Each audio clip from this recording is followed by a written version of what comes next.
Getting ready for bed at a regular time is one of the most important habits you can learn. Who you gonna call? Ghostbusters! Jason was my son, and today is his birthday. Oh, Lori, scared another one away. What's your favorite scary movie? Sorry, Jack. Chucky's back. We are counselors at Hackett's Quarry Summer Camp. There is a swarm of bears. You're gonna need a bigger boat. I'm your boyfriend now, Nancy. Glenn!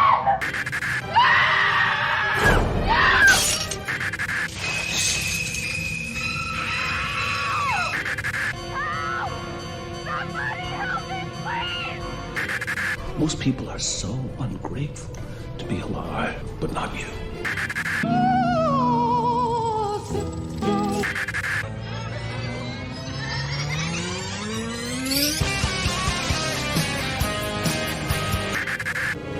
It's showtime.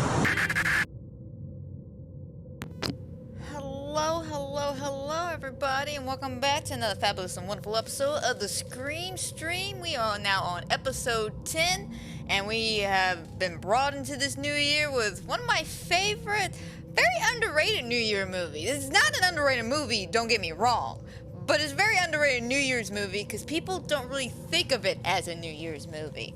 But before we jump straight into all this shit, let me make a couple announcements. Sorry for everybody on my Twitch who didn't get a chance to see me stream some of the games during the Christmas stream in December. It was a little bit of a late notice. I did my best to keep up with the schedule, but I completely forgot to write that down. Second of all, yes, this week I did plan on gaming, but I have a big project coming up for the YouTube. It's basically an entire year recap.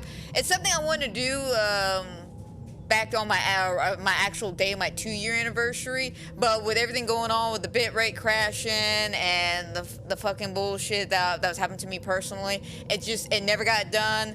So I'm trying to work on that now and take care of that and, you know, get that all out for you guys. I'm also almost done with a big project I was doing on the sideline with my DVD videos for YouTube, where I was basically editing and re-editing some videos, taking away a couple of them, and basically reworking my entire YouTube channel. There's going to be a couple of different things when it comes to YouTube channel. Of course, you know, like I have my DVD stuff, and I'm going to have a majority of my gameplay footage on YouTube. That's all edited and shit for time. But sadly, there's certain games that just overlooking them, looking through the audio and the technicalities, the visuals and shit, some of them just didn't make the cut. I hate to say it, some of them just didn't make it.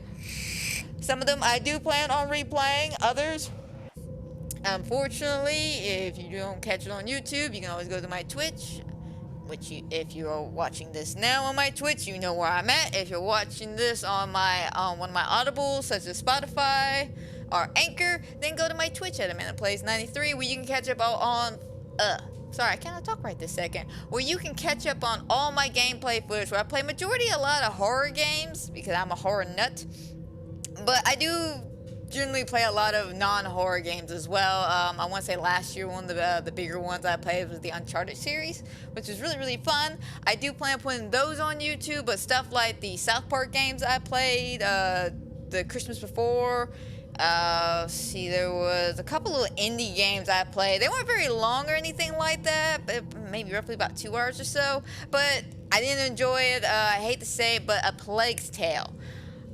I'm gonna be honest, guys, when I played it, I was in not the best state of mind. We were dealing with the whole situation with the den being revenerated.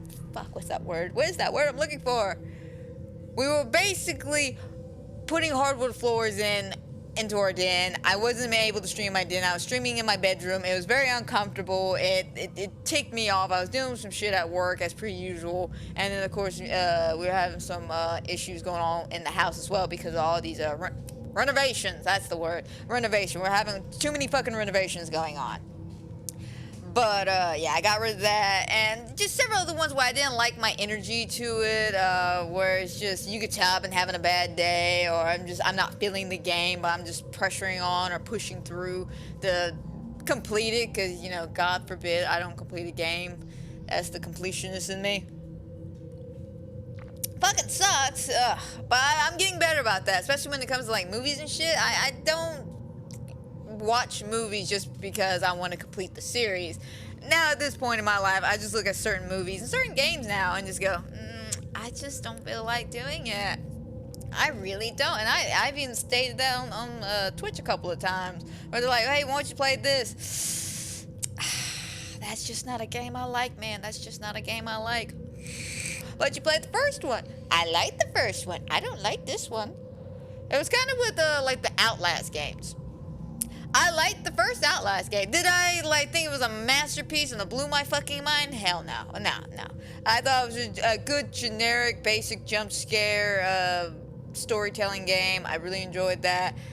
I didn't like what they did with the second one, though. When the second one, they literally took the entire aspect which made the first one unique and stand out, which was we're stuck inside of an asylum trying to get the fuck out. You just put us in the middle of the woods in a village and tell us to get the hell out. It's just like, it took away a lot of the freaky, like, scariness to it. It wasn't as dark. It was more annoying than anything else, to be honest. I was more annoyed by a lot of things, especially with, like, the camera things you had to do, where you only had, like, a split second to get one camera frame.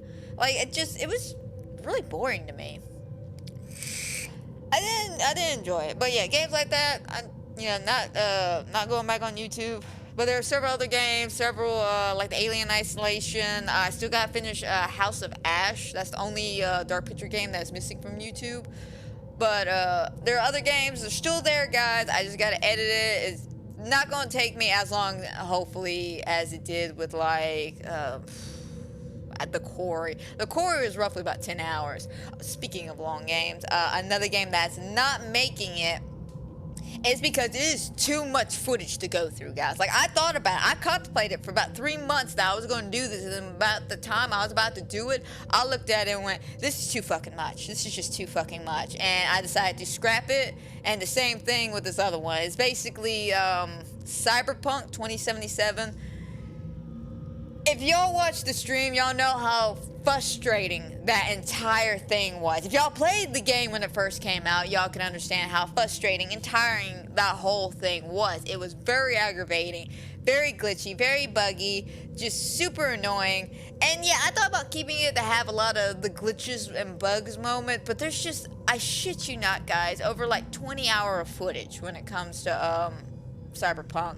So that's gotta go. That's gotta go. And unfortunately, security breach. Because of all the bugs and glitches, it kind of ruined the game for me at certain points. So it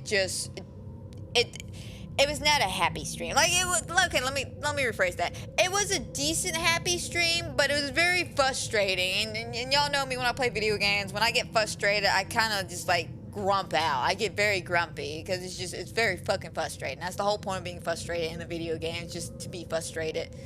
But yeah, so that's why I'm a little bit behind when it comes to streaming this week. It's basically, I just got this one big project for the 2022 overall damn it, review is not the word I'm looking for. The overallity of what I did in 2022 on Twitch. And also, we're finishing up the last of the DVD to get that out the way, and then we can move on to some better stuff. But speaking of moving on to some better stuff, let's jump right on in. Sorry about the 10-minute ramble, guys. I just had to get that out there, make a couple little announcements instead of waiting for it at the end.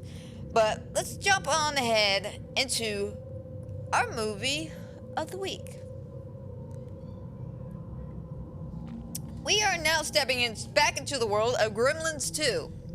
Yes. Now, if y'all don't know this, I did review this back in December. I want to say, I can't remember if it was by myself or Bidwell joined me. I can't remember. I know he joined me for Black Christmas. I can't remember the Gremlins. I don't Actually, to be honest, I don't think he did. But anyways, I digress. But we reviewed the original Gremlins back in December, and I love these two movies, to be perfectly honest. I like the first one a little bit more for the story and the heart and the Christmas, and kind of like a strike a lightning in the bottle, as the old saying goes.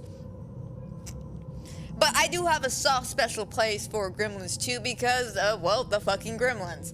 The Gremlins make this movie for me. I'm not gonna lie, but we'll delve more into that in a minute. But let's go ahead over some of the basic information. This particular movie came out in 1990. It was directed by the same director from the first Gremlins, which is Joe Dante. He, funny enough, he did not want to do a sequel to this movie. He did not want to do a sequel, but Warner Brothers actually had to beg him to do a sequel to this movie. And so eventually, after much negotiations with, I guess, Warner Brothers and himself, and figuring out how he wants to do a sequel, they fucking did it. Like, it's one of those things. He didn't really want to make an actual sequel. I think in one of the fun facts I was reading about, it said he wanted to make an anti-sequel, which I can get because the amount of meta jokes and the punchlines for a lot of these jokes were just fucking on point. Like, there's several like, skipping ahead to some of the scenes. I want to say, oh god, what is the name of that movie reviewer? Starts with an L. I cannot think of his name. He's an actual movie critic, though, and he did not like Gremlins very much. So they invited him to do a cameo, which is something you'll see a lot in this movie, besides the meta jokes, is the cameos. There's so many fucking cameos by random motherfuckers. Like, too many I can't even write. But at one point, though, he's sitting there reviewing this movie. He's like, yeah, this came back by popular demand. I don't know why. People hate this movie. I don't like this movie. Like, and he started like going on and on about it, and then the Gremlins show up to just shut him up. It's fucking hilarious. But a lot of our cast from the first movie did come back. We got Zach Galligan, who's playing Billy. Of course, Phoebe coming back to play Kate.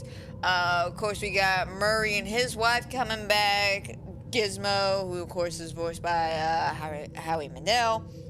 He comes back. But we do have some newer cast members who do join us. We have Haviland Morris, who plays Marla, which I fucking love this bitch. Like, besides the fact that she's a fiery redhead, she's straight to the point, tells you how it is. She won't lie to you. Yes, she's very flirtatious. But damn it, man, she is a woman in the workplace who really just wants to get somewhere in life. Then, of course, we have the most excellent, most fabulous Christopher Lee. And if you don't know who the fuck Christopher Lee is, what the hell are you even doing on my podcast? No offense, guys. But seriously, Christopher Lee is like the icon of horror. Like, you look up horror, there's fucking Christopher Lee's picture in 58 because of a fucking Dracula. Lee is okay, let me phrase that. Lee was a well-known actor. Unfortunately, he passed away several years ago. But if you don't know him from a lot of his horror movie credits, you might know him from a little tiny movie called Lord of the Rings. Yeah, it's just a little tiny movie. It wasn't that big a deal or anything. But yeah, he was in that movie. And of course, he was in Star Wars as Count Dooku. But Christopher Lee, he's a well-known horror actor, a well-known actor just in general. But him as a little cameo as playing Dr. Catheter? I think that's his name. I swear to God, I feel like I feel like his name is something else, but the way it's spelled out and everything, it's Dr. Catheter. Like, again, I might have misheard it that first time, because I only caught his name once. Everybody else called him Doctor. I just zoned out what everybody else said and was focusing on Christopher Lee, just being Christopher Lee. But he plays Dr. Catheter.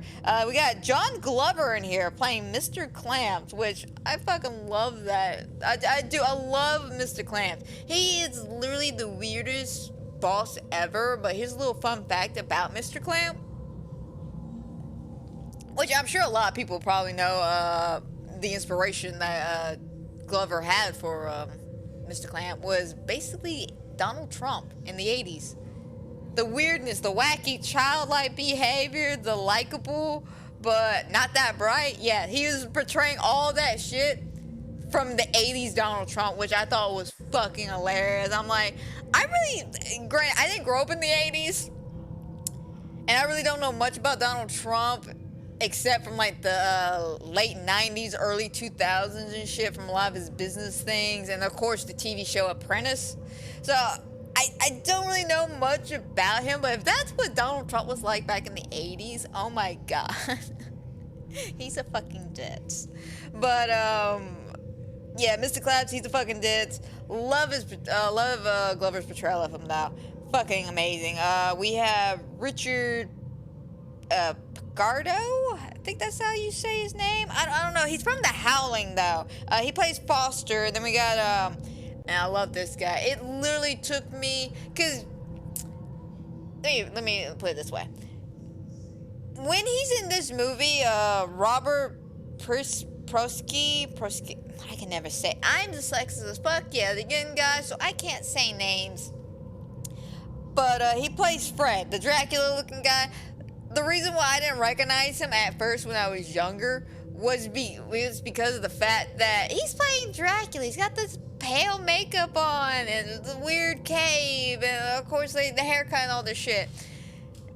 And turns out, fun fact guys, and a lot of people may not even know this because a lot of people haven't really watched this movie. It's one of those Stephen King movies that kind of not gone under the radar, but a lot of people just don't watch it because it's, well, full of curse words. I'm not gonna lie. If I might digress for a second about Christine, yeah, the reason why there's so many curse words in that movie is because they wanted to make it a rated R movie. I don't know why they didn't just take some of the kills and shit from the book, but no, they had to add every fucking F word that Stephen King ever wrote in that book. But I digress. But he actually plays the garage shop owner in the movie Christine, which I didn't really recognize him with all the Dracula makeup and shit, but once I got a little side-by-side comparison, I was like, oh, that's where I know him from. There's several faces I recognize, like the employee who gets fired in the beginning of the movie. That's Henry Gibson. That's fucking Henry Gibson, man. I'm just like, holy shit. And of course, we all know about the special cameo of Hulk Hogan in this movie, but another top contender we gotta talk about real quick is one of my favorite Gremlins. He's literally my favorite Gremlin of all time. Like, I'm not gonna lie, a lot of people like this Gremlin though, but it's Tony Randall. He plays the smart Gremlin. And if you don't know exactly what I mean, I'll explain there when I get there. But yeah, so a lot of returning cast. I feel like they kind of kept the same amount of cast like they did in the first movie, so it's not like an overly large cast. It just feels overly large because we went from this simple little suburb town to this really high-tech, like I'm talking about futuristic high-tech building. We spent most of the movie in there. There's a few scenes where they're outside in New York walking around, but most of the time we're inside this fucking like high-tech clamp building, as they call it. But one of the reasons why I wanted to review and talk about this movie for the first movie of the year is because I got inspired on New Year's Eve. I did. Let me set the scene for you. Okay. So it's about 11:30 at night, you know, New Year's Eve, you know, I'm not too fucked up or anything, you know, I'm nice quiet evening at home, you know. Andrew went off to his parents for New Year's. I was kind of hungover from the night before from playing video games with Bidwell for his birthday. So, you know, we're just taking it easy today. And so I decided that I want to watch the ball drop. But I don't want to watch the peach drop because that's where, you know, in my state it's called the peach drop. But I don't care for the peach drop. I want to watch the ball drop. Since this is the first year in what? About 2 years since we had about 2-3 years, yeah, since we had any kind of ball drop, basically. So I decided to watch the New York ball drop, and I didn't catch the woman's name, but she comes in and sings Imagine, which that's funny in itself, but I'm gonna let y'all look into that. If y'all don't know what I'm getting at, go look up the lyrics to Imagine and then tell me that it's still a a freeing song. But after she sang, I'm gonna be honest though, it was actually a very beautiful rendition. It's no John Lennon or anything like that, but she did a good job portraying the song. She has a very beautiful voice. I didn't catch the singer's name, but you know, after the ball drops, we had the New Year's Eve song. But I shit you not, and I'm not surprised. I shouldn't have been surprised. I wasn't really surprised, but it tickled me. It literally tickled me. But the next song after, you know, the New Year's Eve song was the New York, New York song. And as the song is playing, you know, they're scanning across all of, you know, the Times Square basically. And everyone's wearing the little purple hats and they got the, you know, the little noisemakers and all this shit going on. And it just reminded me of the scene from Gremlins 2, where it's basically they're having a New Year's Eve party before they go out into the city. And I died laughing the entire time I was watching that, because all I could think of was that smart Gremlins singing New York, New York. So yes, this is why we're doing this movie. I got inspired by watching the ball drop because it reminded me of this one scene in this fucking movie. Oh, and I will say, a lot of the meta jokes that are in this movie as well. Like, okay, so one of the bigger meta jokes a lot of people know about is the rules joke, where at one point in the movie, Billy goes to talk to them about, you know, there's criminals in the building. We got to, you know, evacuate the building. And they start asking him random stupid questions, you know, like, what if he ate something at 11:50, but it was caught in his teeth, and then it popped out at like 12:04? Technically, he didn't eat after midnight. Turns out a lot of those jokes were actual audience questions that people had. Like, these were actual questions people had, so they just kind of ran with it. And another little fun fact I learned. So, in the lab that's in the building where Gizmo is taken in the beginning of the movie, there's these monkeys that are in this movie. They're actually called Alvin, Theodore. I don't know if they call all three of the monkeys out, but they call Alvin and Theodore out. But these monkeys apparently were petrified of these damn puppets. For the Gremlins, they were petrified of these things. So they didn't really have... That's why the monkeys aren't in a lot of the scenes. Apparently the puppets scared the shit out of them.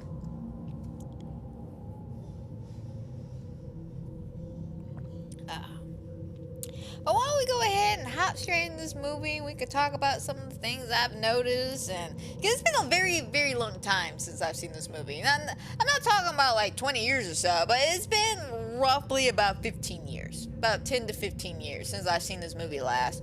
Because this is one of those movies that really don't come on all that often on TV. It was always the first Gremlins. A lot of people don't own the second Gremlins because it was cheesy. You know, people didn't like it. I always thought it was funny, even till this day. You know, I got done watching it earlier today, and I was still laughing my ass off at some of these stupid ass scenes. But let's go ahead and dive straight into this bullshit. So, one of the big first jokes of the movie is the opening, with the whole Bugs Bunny, you know, Daffy Duck arguing about who gets to give, you know, basically start the cartoon before the movie. And another little fun fact is this particular, I guess, opening per se, is actually taken from the Superman films. So you could definitely tell Warner Brothers kind of wiped their ass all over this movie. Like, apparently they really loved Joe's work that much. They were just like, here, man, take everything. Take it all. Just take it all. We don't need any kind of permission. Just, you got Bugs Bunny, you got Daffy, we got all these Warner Brothers jokes. You got this, man. Go for it. And they fucking did. I don't know if it was, I don't know if Warner Brothers fully knew about the beginning opening, but if they did, they didn't really seem to give a fuck. But yeah, they basically took the opening from Superman, where Daffy's arguing, and this is a joke that actually comes back around near the end credits at the very end, where Daffy's arguing with Porky Pig about who gets to leave. You know, it's been, I forgot what he said. It was something about, you've been the ending show voice for X amount of years. Now it's my turn. Like, Daffy, you had your chance in the opening, and then the opening fucked you. Now you trying the ending? What makes you think the ending's not gonna fuck you? But after that, goofy opening, I'm gonna be honest, I forgot about this opening. Completely forgot about it. So when I started the movie, I thought I put on the wrong movie. I honestly did. I completely forgot about it, and I was like, I did put on Gremlins 2, right? And I had to double check, and it's like, yeah, no, it's Gremlins 2. But after we get this goofy opening, we of course, we got the pan shots around New York City, which you can always tell New York's time age at a certain point, and we all know that time, 9/11. Pre and post 9/11. You can always tell when a New York movie is filmed because of that. There's a lot of good shots of the skyscrapers and shit, but of course we kind of pan over the skyscrapers and go to the little Chinese shop where we meet our favorite little old Chinese man from the first movie who still has Gizmo and is still refusing to let this motherfucker watch television. Because, television's for the devil. Television rots the brain. Damn it, man, let Gizmo have his Rambo. Just let him watch his Rambo. But this is kind of where we get introduced to the Mr. Clamp, I should say. But we get Mr. Clamp, and I think it was Foster who was also there. I can't remember because someone made the comment about the old man could keep the TV once he rejected the offer. Because basically, Mr. Clamp wants to build this extravagant, like crazy downtown Chinatown bullshit, and his shop's in the way, and he refuses to sell. But sadly, unfortunately, he ends up passing away, and they end up seizing the building anyway, which is kind of sad. Nobody cared enough to at least, no relatives or anything that they could talk to. Just, he owns it, the end. But I digress. But unfortunately, we have these little saddest scene where we see Gizmo. And here's something I forgot to mention about Gizmo. You know how, like, in the first movie, they kind of kept Gizmo under wraps and, a very hush-hush and secret about him until his actual reveal? I could say, at least in this one, I guess it's because they're already established characters and they're well-known, that majority of the people watching this movie probably already saw the first one. But they don't keep Gizmo in the shadows like they did in the first one. They basically kind of just have him out there. He reaches down, grabs the TV remote, turns on Rambo, makes some cute little gestures and marks. He's boom boom, being super cute as fucking always. God damn it, can someone get me a Gizmo, please? I will pay. I don't want a stuffed Gizmo. I want a real Gizmo. If you can find this alien species out there, sir, ma'am, whoever, give me a Gizmo. I want a Gizmo. Anyway. But they don't keep Gizmo, under shadows or anything. So when the building gets demolished, of course the little guy's got to run. He's got to run. Just poor little buddy. Poor little buddy. And I have to say, this is the only part that just does not hold up well to me. This is the it's only one little scene, like just a little tidbit. And it's basically, when you watch Gizmo walk out of the shop, it just doesn't look good. I'm sorry. Like, it really does. I get where they're going with. It just didn't, not very aesthetically pleasing to my eyes, if that makes any sense. But here's something else as well that I can't remember who pointed this out, but I noticed it too. If they're so sensitive by the lights, the little Mogwai, how is Gizmo able to walk out in broad daylight and not, like, freak out or anything? Granted, he was in the alleyway, so I'm assuming it's because it wasn't direct sunlight, because they make they kind of hammer it in a way to say direct sunlight. They need direct light. So that could be the loophole around that. It's not direct light. But he's still not acting like anything is the matter. But unfortunately, little Gizmo, He goes down a little alleyway, and unfortunately he gets picked up by these two twin lab guys who work at this at Mr. Clam's high-tech building where, funny enough, Billy and Kate work at. But after they take Gizmo, we get the introduction to both Billy and Kate, who we find out after it's been a couple of years since the incident at their hometown. I don't think it's been like 20 or so years like that, but it's only been a couple of years because Murray is still kind of traumatized about the whole situation. I mean, I would be too, and I think they even make a comment about this in the movie about the fact that I would be traumatized too if a bunch of gremlins drove a bulldozer through my living room. I mean, I'm just saying, I would be traumatized.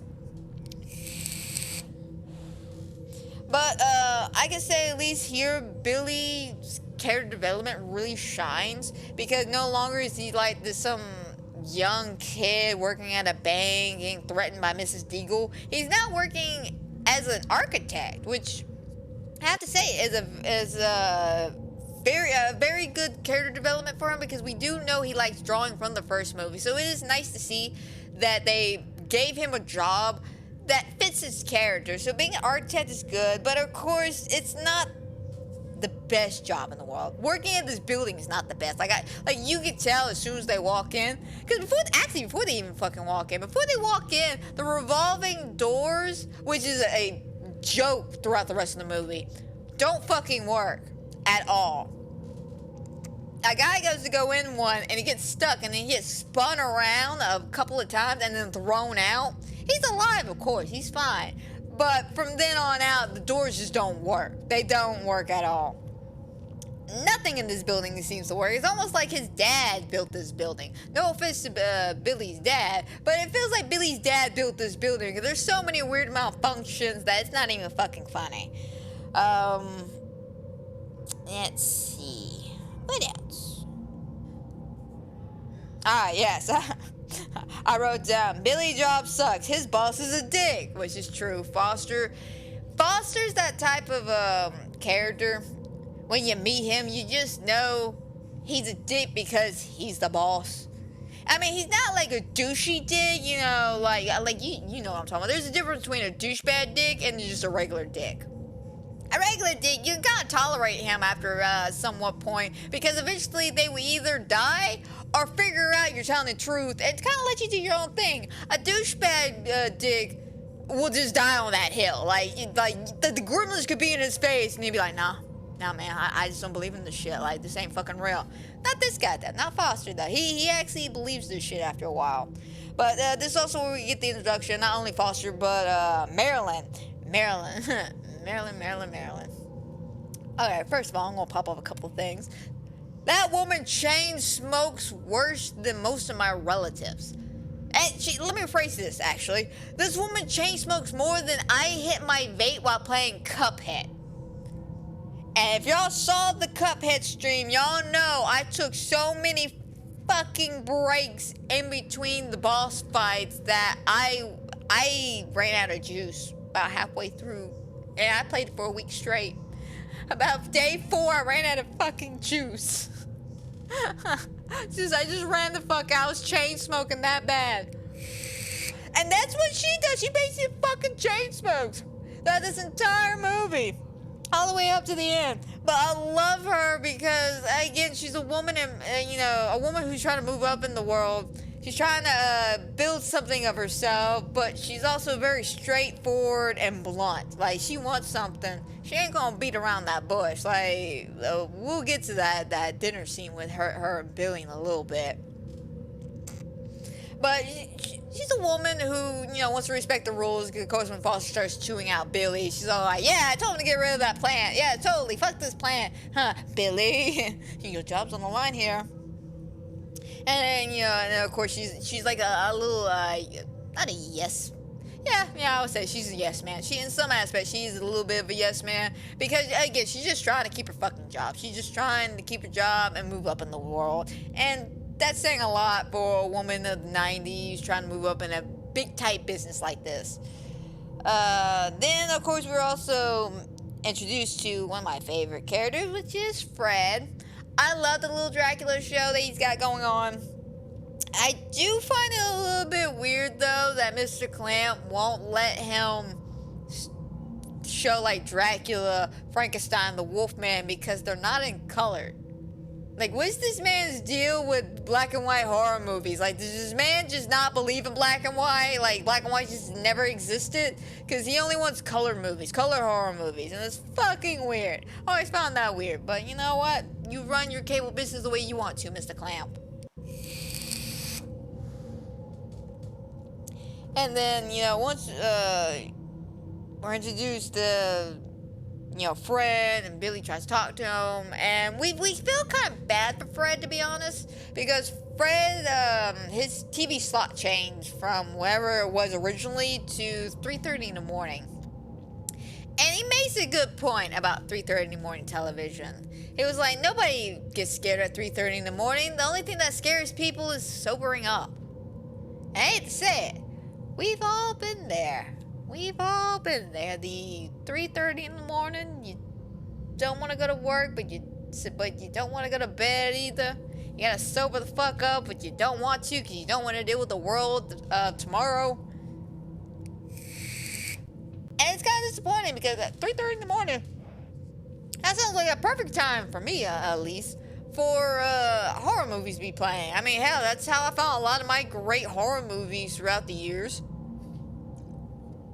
Like, I kid you not, I would because my boyfriend, he used to work a night shift, and he would be gone, I think, like 7, 8 o'clock at night till about 6, 7 o'clock in the morning. Like, he literally worked 12-hour shifts. But, you know, I would wait till he'd come home, and then we'll go to sleep, because I worked afternoon shifts. So it worked out in the end, where I was like, I would go to work at 4, not get home till 10. He just have left. I would be up all night, and then as soon as he got home, we would both crash out.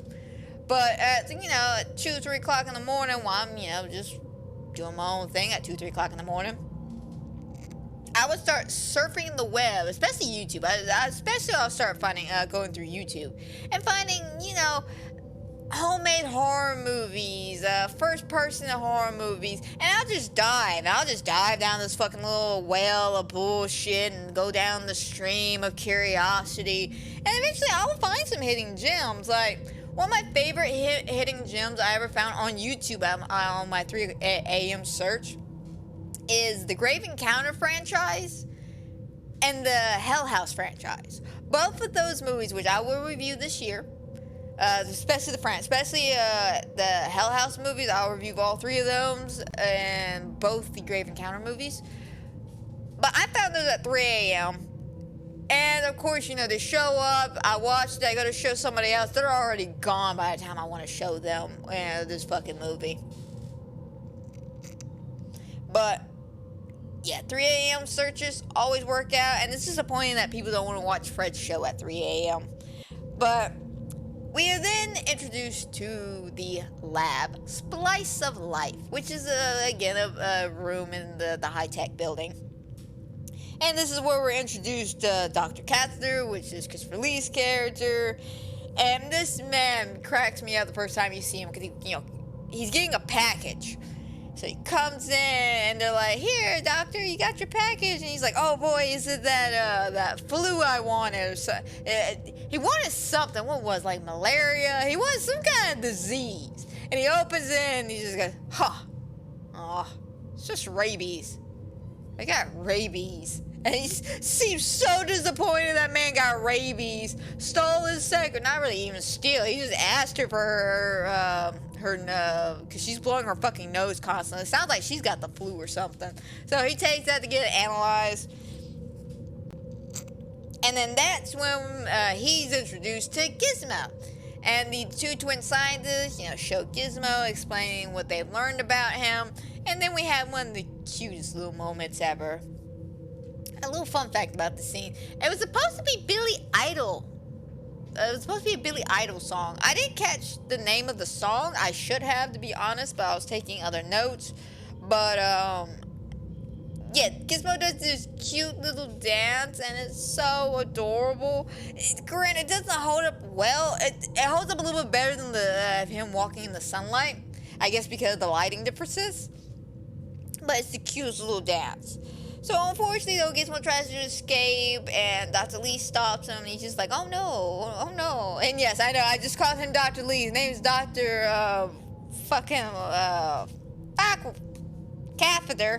But when, at this point, we're just gonna call him Dr. Lee. We're gonna call him Dr. Lee.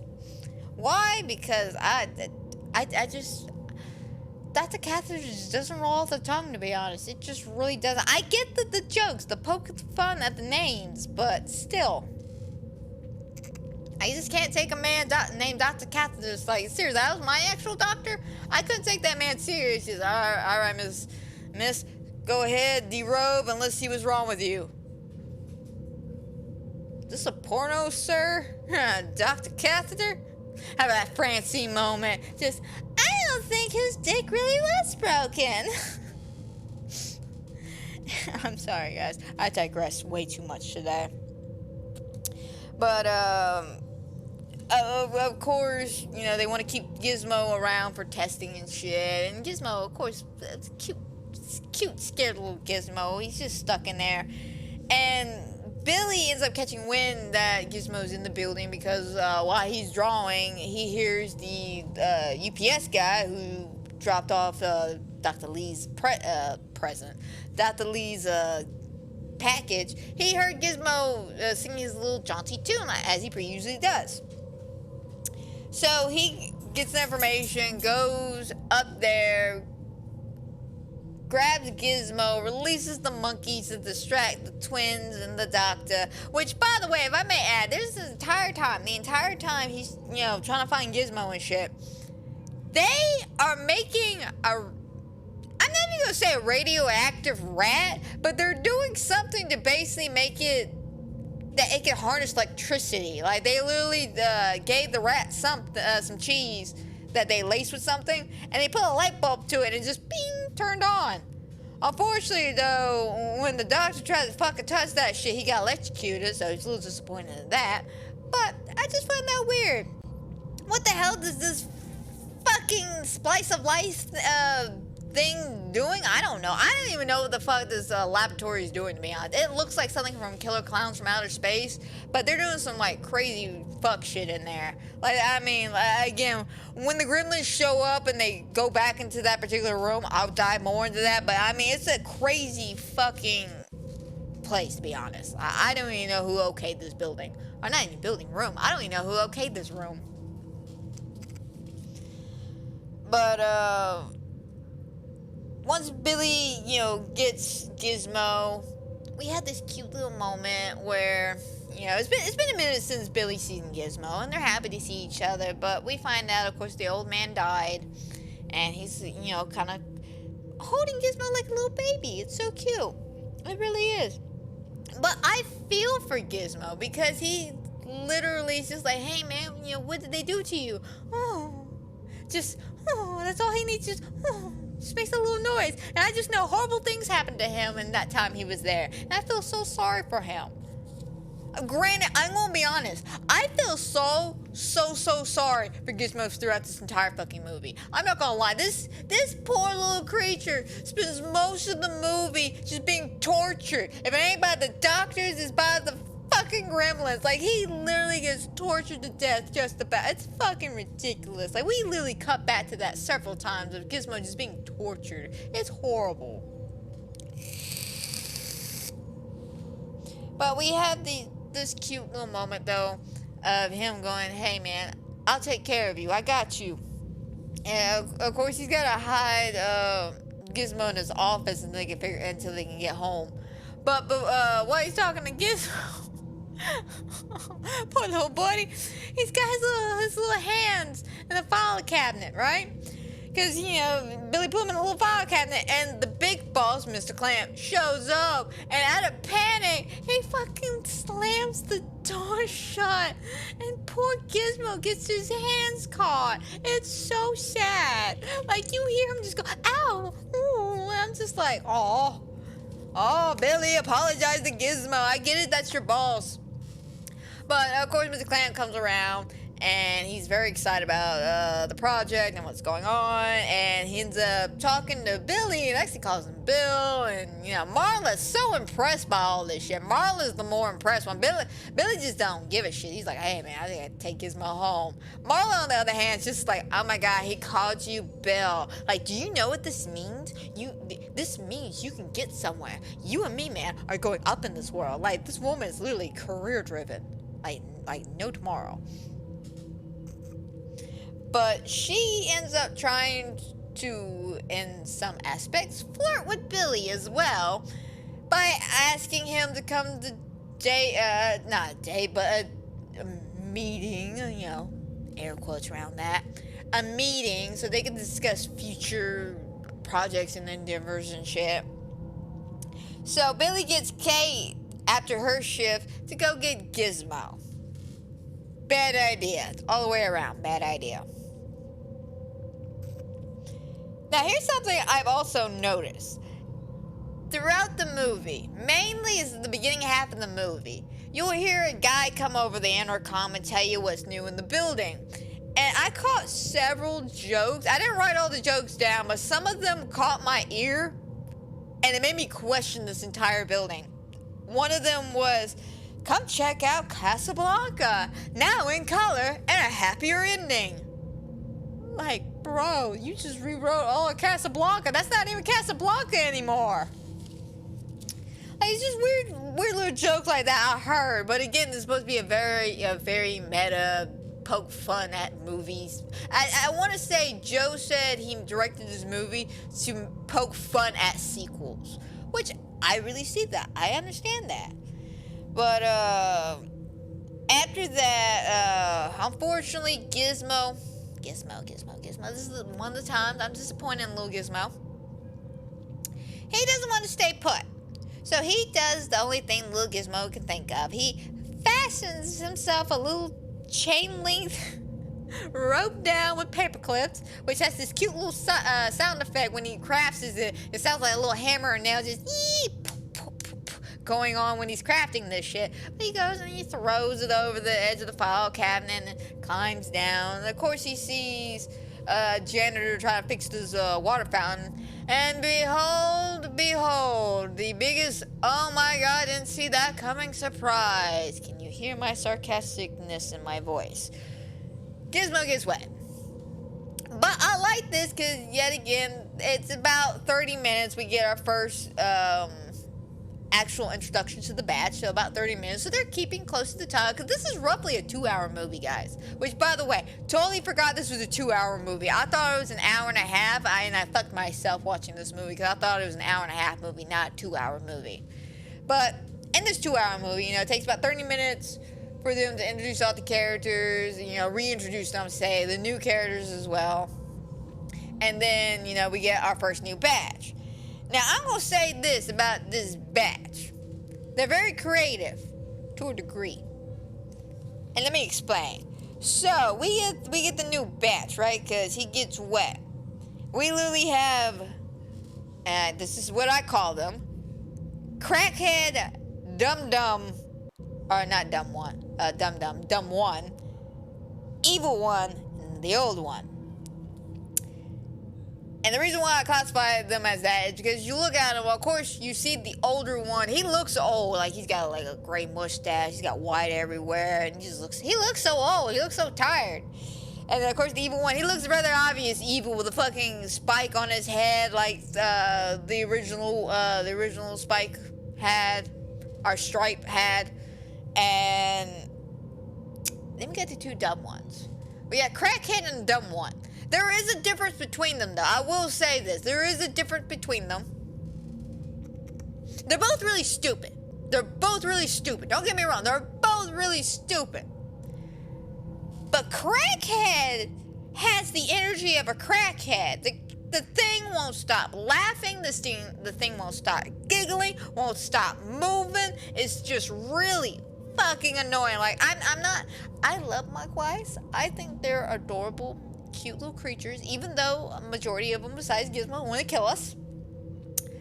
But this is one of the only Gremlins or Mogwais I would basically beat against the wall.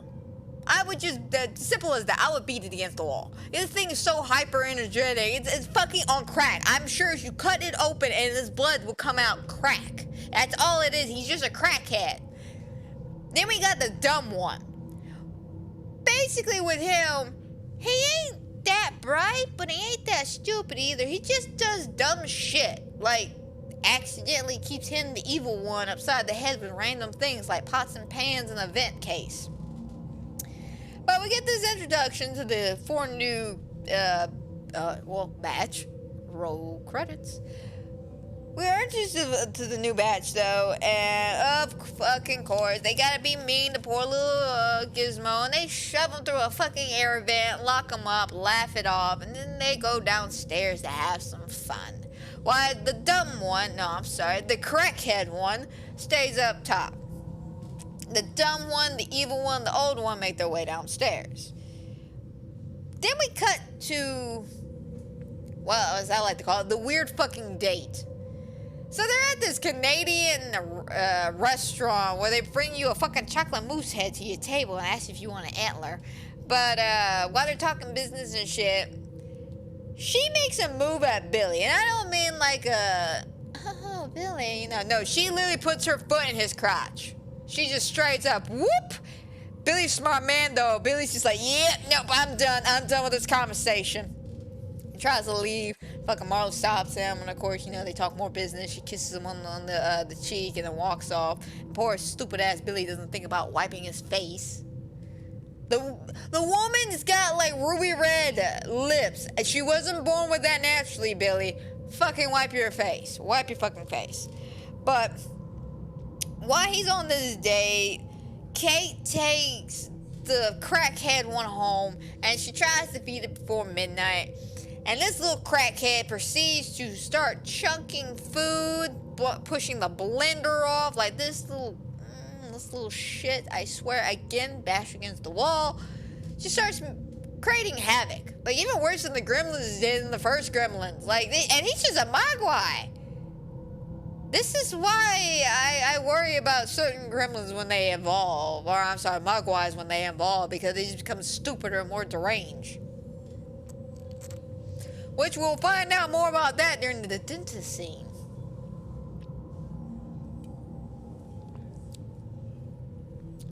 But, Billy gets home and sees that this ain't the right Mogwai. This ain't Gizmo, this is some crackhead.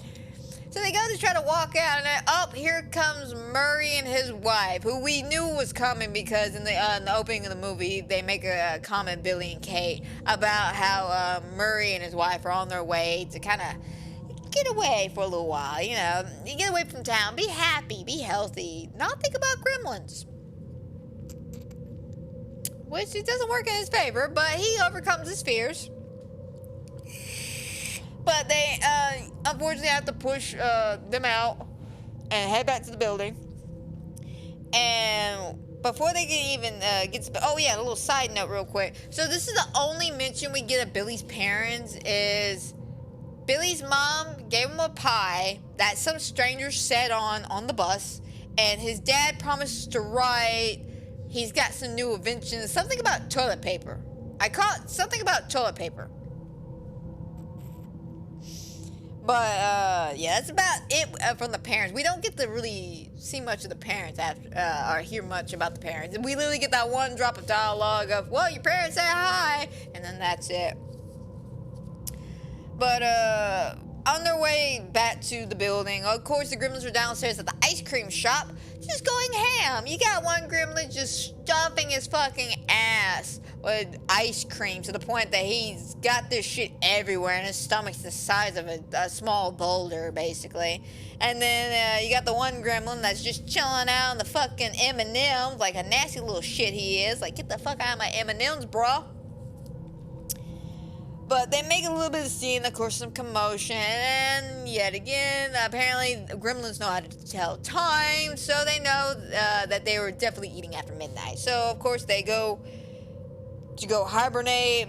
Billy gets a smart idea, and I have to say, this was a smart idea. It just sucks that the building manager, Foster, just fucking jackass. And stops Billy from turning off the water supplies. Now, I kind of get it. Like, you don't want to technically turn off water supplies to an entire building. But this security guard's a fucking stupid idiot, and here's why. So, Foster sends the security guard down there to stop Billy from doing what he's doing. And he's trying to explain to him that there's something in this building. We got to evacuate. We got to turn off the water. And then, of course, the bag, moves. And so the rent-a-cop, as I like to call it, looks at him and goes, "What's in the bag?" "You don't want to know." "No, I kind of want to know." "No, you don't. Let me see it." And he fucking opens it. Of course, it's the crackhead one. So the crackhead does what crackhead does and fucking starts bouncing off the fucking walls. Runs the hell off, and the fucking rent-a-cop's looking at Billy like, "The hell was that?" And he's like, "That's what the problem was. Now this is what we need to do." And he's like, No. This is what we need to do. All right? I'm going to take you to the police station. We're going to get you a nice, comfy room. And then we're going to call an exterminator because this is just too much. I don't get paid enough. And he walks Billy out. And it's just like, God fucking damn it, man. You see that is what I call the douchebag dick. Even though that shit's in his face, he saw that. He shot at it. I don't know what you're talking about, man.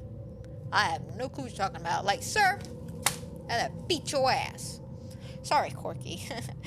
Didn't mean to startle you. Sorry, I got y'all probably know Corky. Y'all know my streams. He is my boyfriend's dad's dog, and he comes by every few months or so, and we watch him for a week or two. And we got him this week. He's extra cute, extra sweet. But he's all curled up in my lap, and I accidentally startled him when I was being dramatic. Anyway, that next day, I have to say, this scene was just funny to me because it was just like off the fucking wall. So, of course, Billy gets arrested, so Kate's got to go and bail him out of jail. And while they're walking out of the jail, a truck full of mimes is being arrested. Or I guess being brought in to be prosecuted at some point. But the entire time, they're going down the list. The mimes are just coming out just like, all like, "Oh, I'm stuck in a box. Oh, here's a flower." Like, they're being mimes. And I just want to know. What the hell happened that all these mimes are being arrested? Like, I just gotta know. Like, was it a mine-related incident? Were they trying to rob a bank? Was it a fight between them? Like, what exactly happened that there's like 8 different mines? Maybe 9, 10 could have been. I don't know. Let's not confuse them with a clown car now. But the point is, there's a lot of fucking mines walking out of this damn fucking cruiser, and it was hilarious. And it just leaves me with so many questions of, what the hell happened here? Like, I kind of want a little side note. Can we get like a B-side plot over here of what happened in these mimes? But they get back to the building yet again, and unfortunately they're a little late.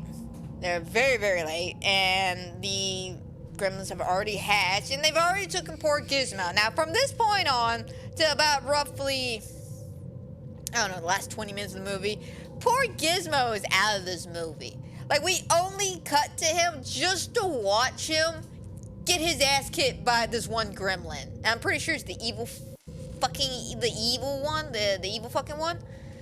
But this, like, at one point, he's throwing fucking toy trains at him. Like, he's got him tied up to the little toy track. He runs him over a little toy train. He fucking puts him on a copier and starts blinding him with lights over and over again. Like, he's just so cruel to him. Like, more cruel than even in the first one. I thought the first one was bad when they're throwing darts at him. But the copier thing, because think about it, they're sensitive to bright lights, right? And think about the amount of torture this little guy just went through over and over again. There's like hundreds and hundreds of pictures of poor Gizmo all over this place. But he's just being constantly blinded over and over again by these lights. And that's gotta be pure agonizing torture for this poor little guy. And it just breaks my heart. It breaks my heart, man. Like, poor little Gizmo is the cutest thing in this movie, and he spends most of this movie being tortured. So sad.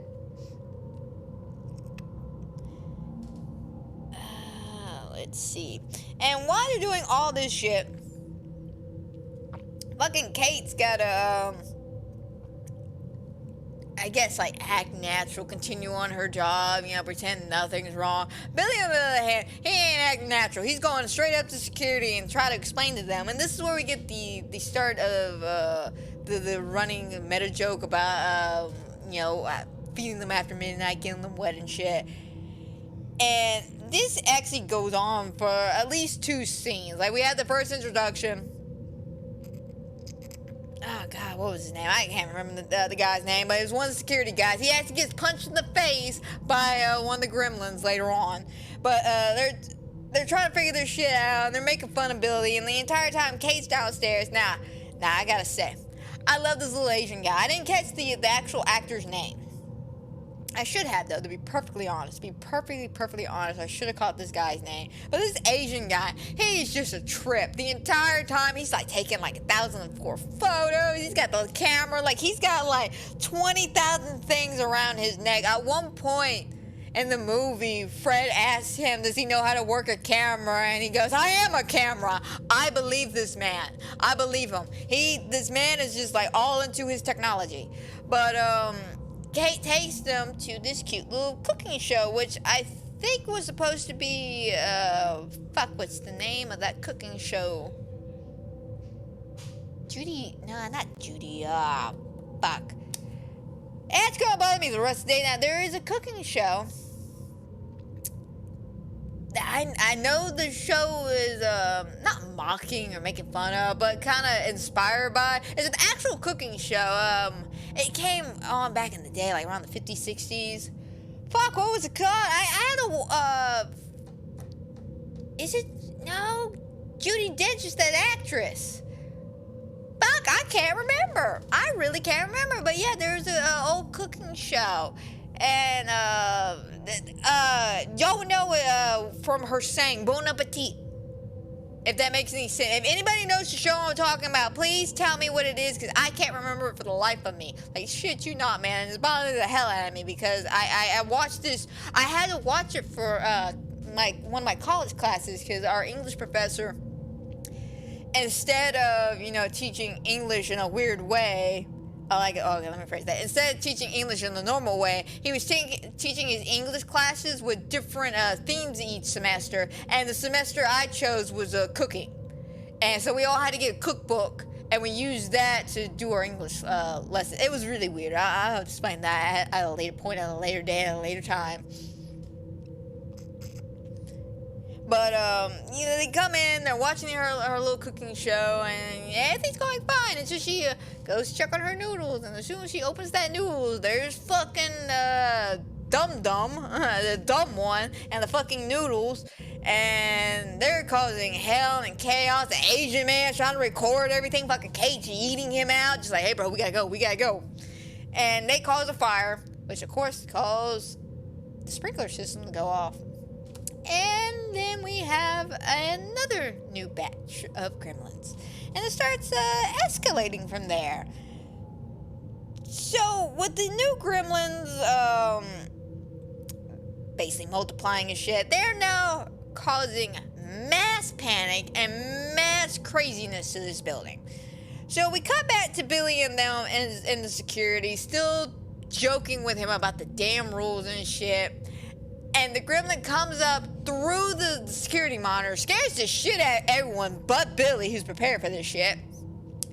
Punches, I shit you, he doesn't just like, no, I mean straight up, this Gremlin punches this guy and knocks him down. They have to pick him up, and they're looking, and Billy shines his light, and, you know, the Gremlin runs off. And that's when everyone kind of looks around and goes, oh, this kid was telling the truth. He wasn't lying. Gremlins are a thing. Okay, gotcha. Let's start evacuating this building.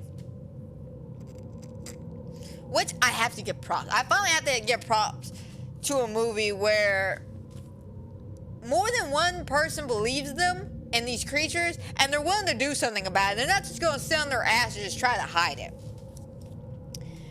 Like, you know what kind of movies I'm talking about, where it's just like, you know, like some monsters attacking, and instead of, you know, informing the town or telling the town, you know, hey, something's going on because they want to cause a mass panic, but yet the creature comes into town and it kills majority of the town. I got a little bit of problem with that. Not because it's not realistic or anything, it's just because it's super annoying how stupid people are. It's just like, be smart, guys. But I guess most horror movies won't work if they're not stupid, you know? Just think about some of the horror movie choices. And again, the cliches, the stereotypes and shit, what horror is and will always be. Granted, though, horror over time has been changing, and I give it that. I will say, though, this elevated horror bullshit, though, not really my cup of tea. I guess because I'm like more of a sucker for slasher movies and actual creepy haunted stories. These elevated horror mindfuck movies, it's just, you can't fuck with something that's already broken, man. That's my philosophy. And you can't fuck with somebody who calls the shit like if I may digress real quick. Y'all know that movie Malignant? Fuck, I forgot who directed it. But basically, I'm gonna spoil this movie for you. So you have not seen this movie, but this is my big gripe about this movie. So if y'all have not seen this movie, please turn this station to something else until about 5 more minutes. Let me have my rant and then come on back. If not, here's my problem with this movie. The whole premise of the movie's fucking stupid. I'm sorry. Like, they had me going in the first half of that movie where I'm like, could it be a split personality disorder? You know, that would be something that hasn't been done in a good minute now. Now, don't get me wrong. It has been done. It's just been a good minute since it's been done. I want to say the last time I saw a split personality disorder that went well was Split. Which, God, that was years ago. That was years and years ago. So, you know, there's a market in for it. But now it turns out her fucking imaginary friend's her damn brother, like Voldemort, on the back of her head. I'm like, seriously, bro? Like, first of all, that's... No, she ain't Edward Mortrin over here, alright? Second of all, that's not how twins, not disjointed twins, conjoined twins, that's the word. Conjoined twins don't work that way. There's no fucking way, like, scientifically proven, there's no fucking way an entire twin, even if y'all conjoined together in the same body, can take over your body. It's not how that works. Scientifically proven, it can't work that way. But what was disappointing for me was that they really built up this character. They really built up this killer character, and I like the style and the look of it, but when you find out it's literally just this woman walking fucking backwards, it ruins the whole amazingness of this movie that I really liked at first. It's also kind of like Mama. And if y'all don't know that movie, I'm gonna say about 98% of that movie is really, really good. It's that fucking ending that just ruins it for me. The whole thing with the little girl and the butterflies, just no. But the point is, this elevator horror bullshit is not my cup of tea because it's out there, but it's too out there. Like it's like, I know you're supposed to have a suspension of disbelief when it comes to horror movies, but something about stepping outside the box too much in a horror movie, it becomes less of a horror, more of a comedy to me. Yeah, I'm sorry, like I said, when you find out in Malignant when she's walking backwards, it just makes the whole thing even fucking funnier. Like, seriously, and then put everybody dancing out behind it, you will never look at that movie the same again. But I digress. I'm sorry, I didn't mean to go on a little tangent about that. But it's just, horror used to mean something back in the day. And now they're trying to get fancy with it, get meta with it, get fucking, oh, let's start digging into your depression, your anxiety, because this is what you're really afraid of. You know, man, we watch movies to get away from that bullshit. We don't want to go into it. I think that's why a lot of elevator horror doesn't work. And also the fact that a lot of the elevator horror, oh man, it's just quite boring. I'm not gonna lie, it's quite boring. A lot of it's slow burns, and the writing's done correctly. Slow burn horrors are really, really good. Let's look at Midsummer. I thought that was really good. The Lighthouse, that was really good. But Hereditary? Yeah, no, boring as shit. I did not like the writing of that movie. Now, I will say I like Toni Collette in that movie. That's the only reason why I watched that movie was watch Toni Collette go apeshit. But there was nothing about that movie that stuck out to me. I seen that movie twice, and I couldn't tell you a single fucking thing besides Toni Collette freaking out that stuck out to me. I called the ending about 45 minutes into the movie. I looked at my friend. We paused the movie because I was watching with my roommate. We paused the movie. I looked at him and I said, $20 now. The demon's going, there's a demon of some sort and it's going to possess the son. How do you know? Creepy grandma, weird ancestry she doesn't want to talk about. There's a weird necklace and shit. That seems like very occultist. What do the cult folk with? Demons. What did she promise her mother, her firstborn child? Yeah. Very demon-like. But I digress. See, what were we in the movie? I'm sorry, I didn't mean to go on a little tangent right there. This is what happens when I bottle up my horror movie love for like a week or so. I just got it exploded everywhere, just exploded. But, right, they're attacking the cooking show, and of course they all multiply and all that shit. And then I gotta laugh at this moment. So Kate runs out, and she goes into the elevator trying to get to Billy. And when she's in the elevator, she's like, 34, please. And you can hear, like, the computer AI elevator that talks back glitch out. And you hear the gremlins go, 34, 34. And then they keep going up and up and up. And she's like, elevator, stop. And then it stops. And she's all calm and shit. She's like, elevator, sound the alarm. And then all you can hear is the little gremlins underneath the elevator just like, oh my god, you little fuckheads. So adorable though.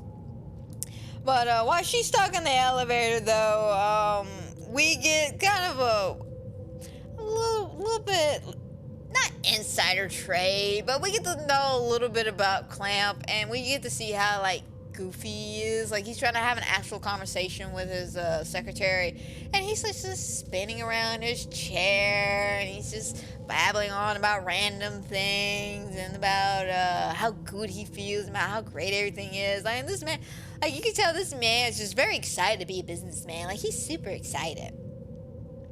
But his secretary unfortunately gets called away by a mousetrap in her sandwich, placed there by a gremlin.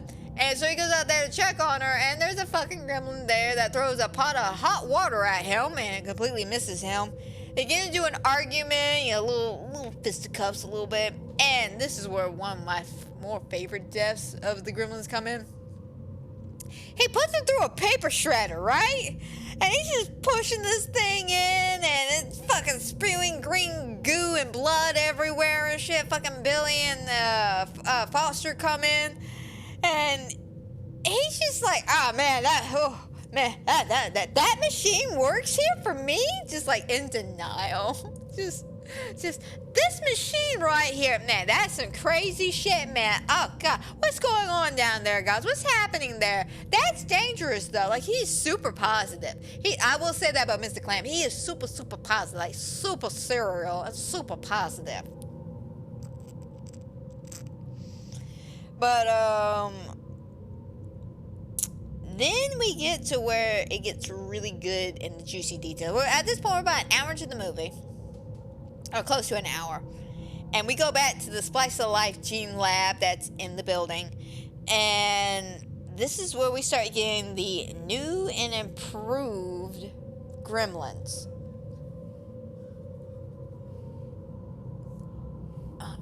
Yes, Corky. Alright, little buddy being little buddy. But we get these new and improved gremlins. But before we get to the new and improved gremlins though, we keep cutting back to a lot of the chaos that's going on. Like, I will say that, like, we'll get to like scenes that are important key moments in the movie with just like the new and improved gremlins. But then we cut back to gremlins doing random stupid shit around the studio area and lobbies and shit. Like, we literally get ready to see basically we're in the lab and we're about ready to see what's about to happen when we cut back to the fucking meta joke with, damn it, I still can't think of his name, that movie reviewer guy. He's basically reviewing Gremlins, and that's when they attack him for not liking Gremlins. And as they're like punching the hell out of him, he's just like, all right, guys, I give it 10 out of 10, would recommend this movie. And then we cut, and you just see, please stand by, and a fucking Gremlin just standing there, just like over the number, like, haha, bitches, 10 out of 10 would recommend, he says. But then we cut back again to the lab, and while they're at the lab, Lee's character, Christopher Lee's character, is just like, that particular gremlin's got the smart gene. Is he really gonna drink that? And he fucking drinks all that shit. And I have to say, though, again, the voice actor, what is his name? I got too much information in my head today. Tony Randall. He did an impeccable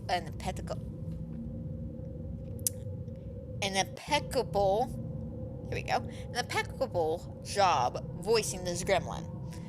Again, guys, I'm sorry I'm having difficulties talking today. I got a lot on my mind right now, and just got a lot on my plate. But I'm still here, still trying to be focused, still trying to entertain you guys. Hopefully I'm not doing too bad of a job today. Don't worry, next week will be a lot better. I won't have so much on my plate next week, because I'm hoping to get done with a lot of my projects by the end of this week. But basically we get not just the smart one, but we get the Family Opera one, we get this Electro one, we get the vegetarian one, the bat one. There is a spider one, but we don't get him until later on into the movie. And then, of course, we have the girl one. Now, my favorite ones, of course, is the smart one and the girl one, because they're just fucking hilarious.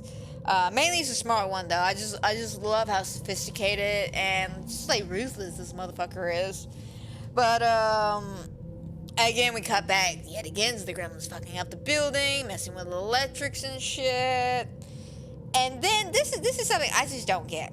This was one scene I don't get. I get the smart one's idea of releasing the bat gremlin out in New York to fuck with them. Or to just basically fuck with New York, it feels like. And he gives him a little like anti-sunblock or whatever, so he could go out in sunlight. And I don't know why this motherfucking gremlin, who has no connection to the first Gremlins, by the way. No connection. But yeah, he chooses out of everybody in New York, over what? 1 million people in New York? 1 million motherfucking people in New York. And he chooses to go after Murray? Like, was there is this like one of those Jaws the Revenge things? Where it's just the memory of that previous Gremlin still holds true to you, so you have to attack poor Murray? It's just bad luck for Murray, though. But Murray does pretty good. Murray ends up, unfortunately, getting his head clawed a little bit by one of the gremlins. But he ends up throwing one to the concrete cement. And then it kind of dry freezes into a statue on top of a cathedral, which is really nice, by the way. Granted, though, if I was walking by that cathedral and I made that cathedral, I'll be like, I don't remember that gargoyle up there.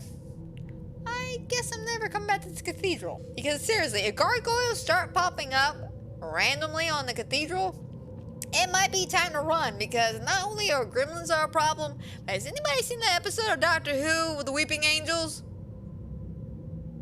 Yeah, ain't good, man. Ain't good. I don't trust random statues that just appear out of nowhere. But, then we cut back after Murray gets done fucking up that one gremlin. Of course, we cut back to poor Gizmo just being tortured. Like, the poor little buddy. Like, oh, God, I want to... Joe, we need to talk about this, man. Why did you put Gizmo through so much shit? I get he needed to have a Rambo moment, but we didn't always have to cut to it, man. Like, could we have, like, more cute moments of him just, I don't know, being cute and just doing cute things? I don't know. It just broke my heart to see this, man. Joe, seriously, man, we need to have a talk. Anyway, so after, we cut back to Billy and them going, okay, so what do we do? How do we stop this thing? The movie starts acting a little weird, starts skipping, starts, freaking out. And eventually the movie just cuts. And it's the fucking Gremlins. And this is one of the more iconic scenes in the movie. Because this is where Hulk Hogan comes in at. But the fucking Gremlins cut the movie, and they're fucking up the reel. Like, you see little shadow, but they're doing shadow puppets, by the way. You have the, oh, bunny. Doink, doink, doink, doink. Oh, ooh, Abe Lincoln. Oh. And then fucking the next Gremlins just got, like, the reels just wrapped around him, and he's just laughing.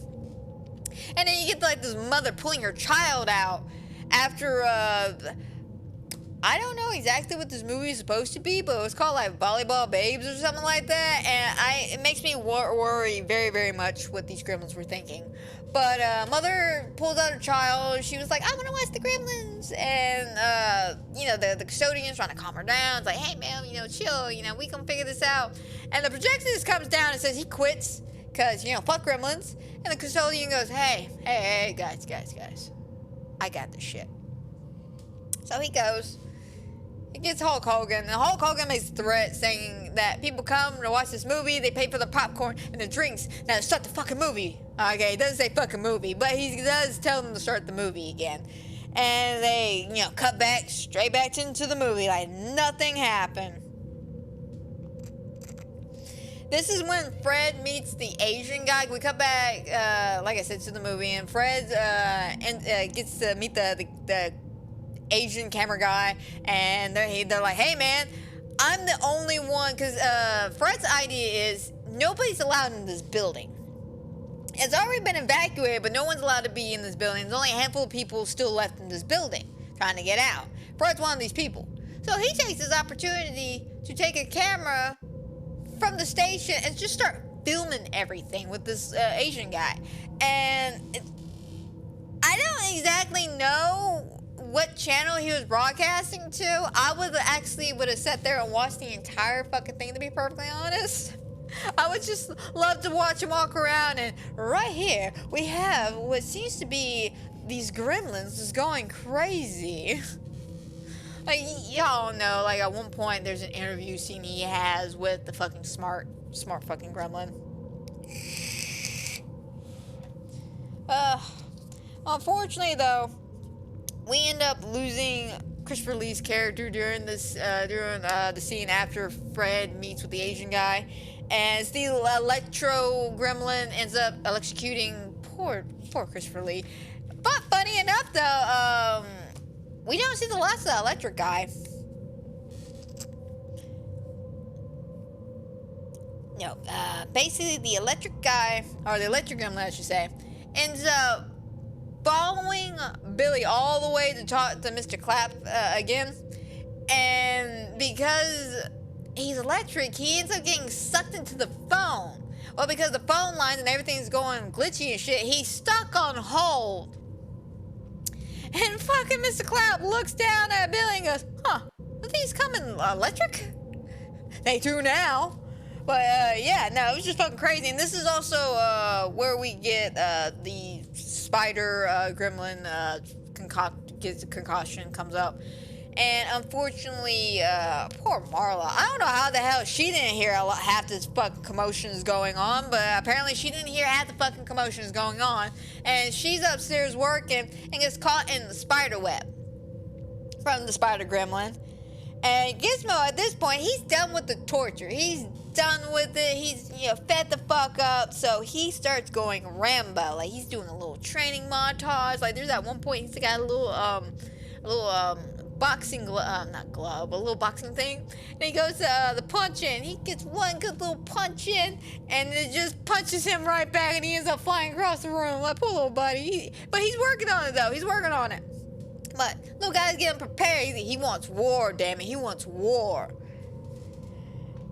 But they end up talking to Mr. Clapp about what to do, so they concoct a plan to basically lure all of the gremlins into the lobby, make them think it's nighttime, and then right before they're about to walk out, fucking drop a curtain and let the sunlight dissolve them.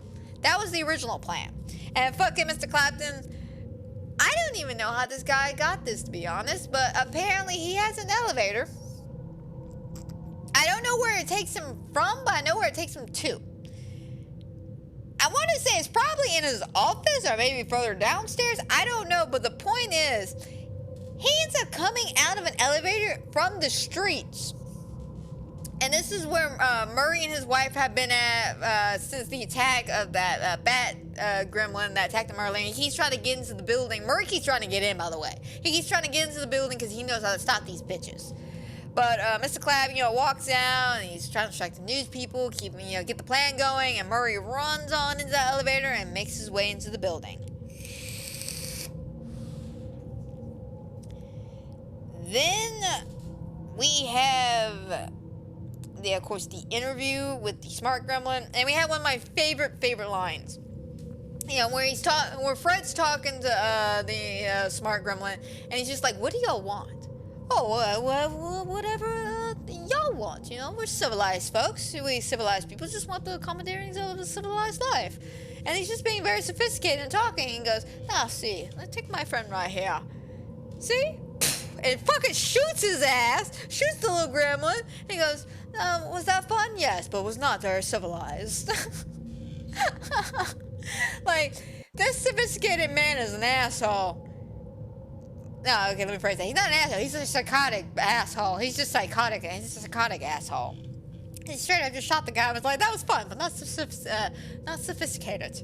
But, of course, Fred, freaks out at that shit because, I would too if I was having a casual conversation with someone and they just shot somebody. So he runs off. And then Billy, during this time, he's trying to find Gizmo. He gets knocked out by crackhead gremlin. And this is what I mean by crackhead gremlin is a very dangerous gremlin. Billy wakes up tied to a dentist chair. And fucking crackhead gremlin's hanging over him like a fucking reject from the dentist movie with cross-eyes, giggling his ass off with a fucking tooth drill, about to go ham on his mouth. And fucking Murray comes out of nowhere and saves his life. Thank God for that. But the point is, crackhead gremlin had no purpose of being there. But yet, crackhead gremlin just want to be a crackhead gremlin.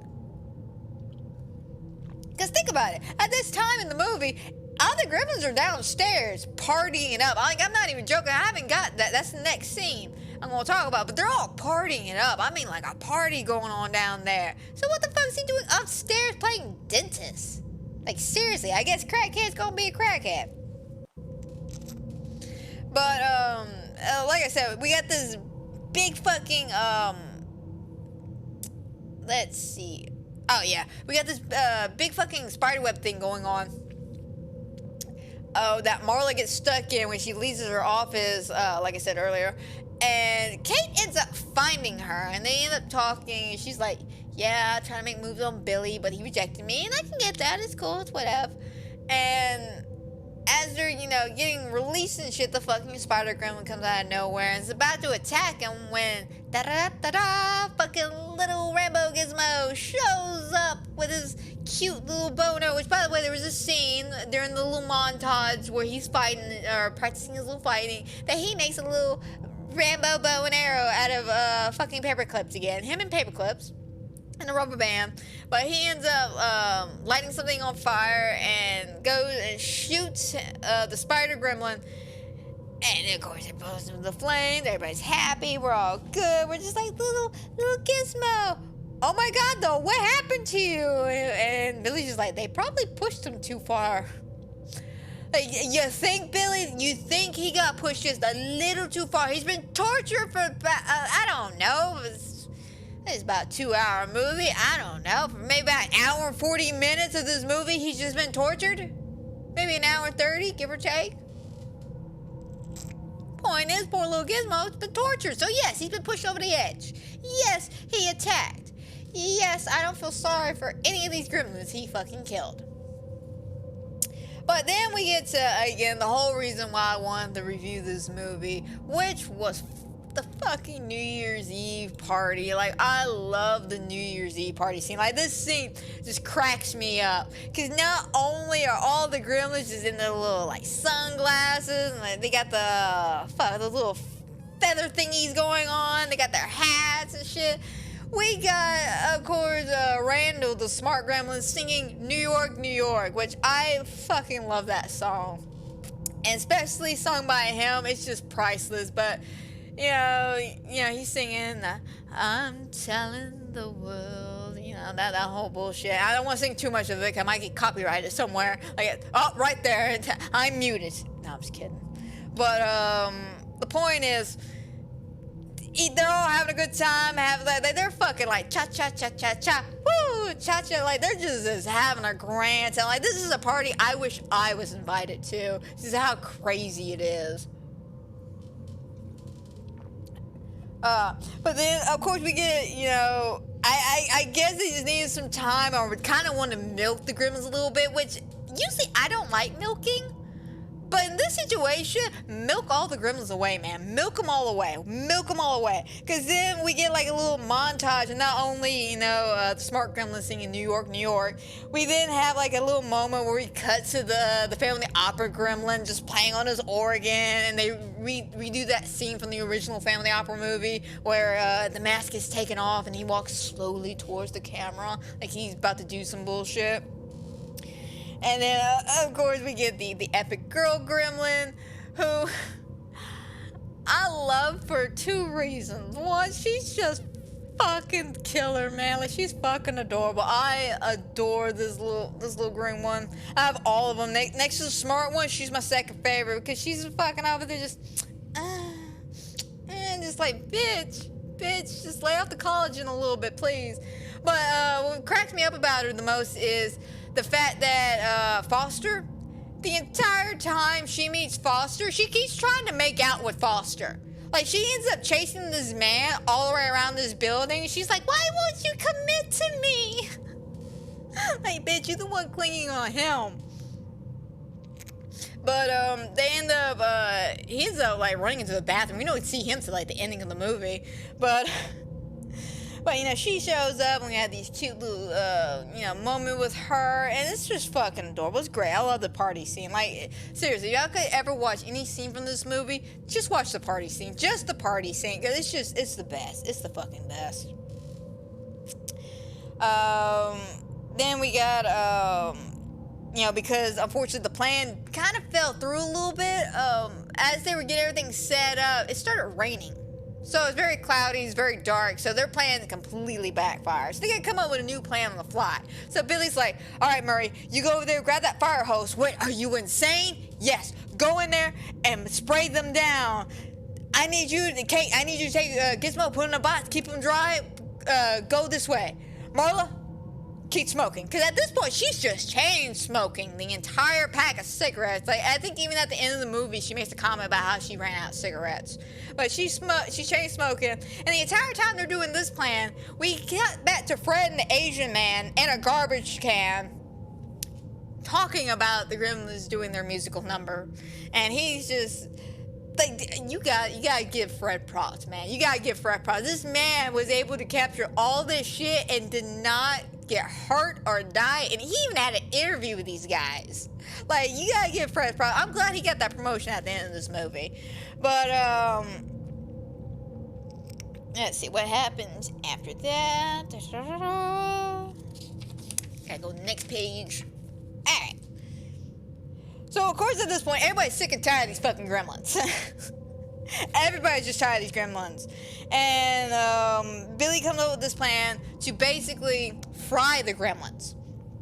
He wants Murray to squirt the hose into them, get them all wet and shit. And while they're in the process of, I guess, metamorphosis or changing, mulching, whatever the fuck that word is for butterflies, he's gonna grab the coal that's on hold with the electric gremlin and just fry everybody, which I like that plan. I thought it was a pretty cool plan, and it ends up actually working. Like, surprise, surprise, like, it actually does not fail. Usually in, like, climates like this, you know, the second go away, the plan usually doesn't take, so they end up having to do, like, a third or fourth plan here. But no, second plan fucking works. And we get this, like, beautiful cut panning over all the gremlins as they're melting and shit. And of course, once again, guys, great practical effects. Great practical effects. Love these practical effects. Non-stop. Like, I have to say, Yes, that one moment where Gizmo was walking in the beginning of the movie was a little jarring, but everything else holds up fantastically, especially the Gremlins. The Gremlins themselves, the spider ones, the bat ones, they all hold up tremendously. But this scene, when they're all melting, we're just looking at the skeletons and shit, it is just chef's kiss, man, because, you know, you got the green ooze and each individual little skeleton just slowly collapsing.